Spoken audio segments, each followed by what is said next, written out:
5వ తరగతి చదివినోడికి కౌన్సిలర్, తిరుపతి కౌన్సిలర్కి గ్రాడ్యుయేట్ ఎమ్మెల్సీ ఓటు ఇచ్చారండి. గ్రాడ్యుయేట్ ఎమ్మెల్సీ ఓటు ఎలా వచ్చిందండి ఇతనికి? అంటే వైసీపీ తనకు అవసరమైతే ఇతను ఎమ్మెల్సీ కార్పొరేషన్ ఎలక్షన్లో పోటీ చేసినప్పుడు అతను డిక్లరేషన్లో నేను 5వ తరగతి వరకే చదువుకున్నాను అని ఇచ్చాడు. ఎమ్మెల్సీ ఎన్నికలు వచ్చేటప్పుడు గ్రాడ్యుయేట్ ఓటు వచ్చింది. ఎట్లా సాధ్యం ఇది? అంటే జగన్మోహన్ రెడ్డి తాను ఎలా చదువుకున్నాడో వీళ్ళ కూడా అలాగే దొంగ ఓట్లు, నాన్ గ్రాడ్యుయేట్స్ కూడా గ్రాడ్యుయేషన్ ఓట్లు ఇచ్చారు. అయినా సరే 108 నియోజకవర్గాల్లో గ్రాడ్యుయేట్ ఎన్నికలు జరిగితే తెలుగుదేశం పార్టీ 3 ఎమ్మెల్సీలని బ్రహ్మాండంగా గెలిచాం గ్రాడ్యుయేట్ ఎన్నికల్లో. మా జాతీయ అధ్యక్షులు ఢిల్లీ వెళ్ళి ప్రధాన ఎన్నికల కమిషన్ గారిని కలిశారు. మళ్ళీ అచ్చెన్నాయుడు గారు మేము అందరం ఒక టీం వెళ్ళి మళ్ళీ ఢిల్లీలో మళ్ళీ రిప్రజెంట్ చేసి వచ్చాం, మళ్ళీ కంప్లైంట్ చేసి వచ్చాం. ఈరోజు కూడా చెప్తా ఉన్నాం, 22వ తారీఖు ఓటర్ లిస్టు రాబోతా ఉంది. దొంగ ఓట్లతో జగన్మోహన్ రెడ్డి గెలవాలని చూస్తున్నాడు. ప్రజాబలం పోయింది జగన్మోహన్ రెడ్డికి. ప్రజలు చిత్కరించుకుంటున్నారు.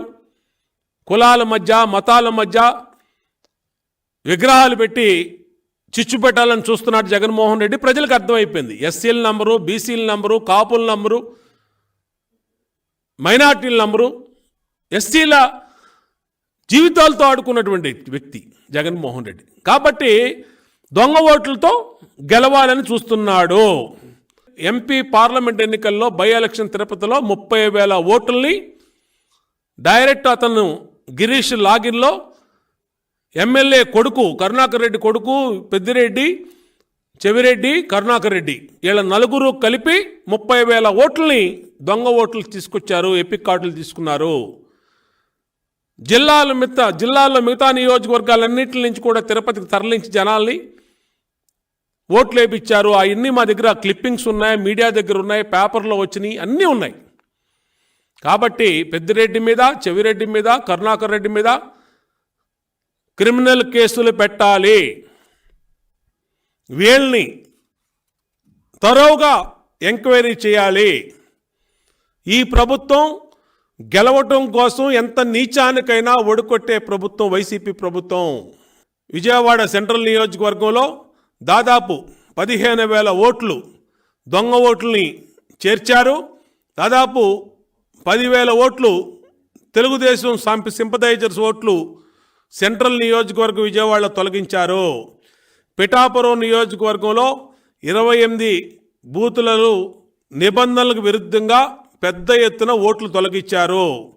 కావల్లో 500 ఓట్లు ఒకే బూత్లో తొలగించారు.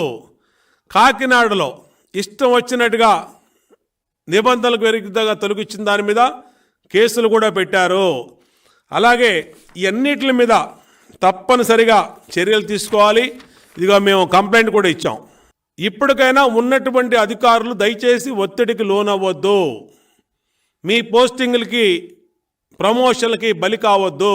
జగన్మోహన్ రెడ్డి అనేది 80 రోజులే పరిపాలన. 80 రోజుల తర్వాత అడ్రస్ కూడా ఉండడు.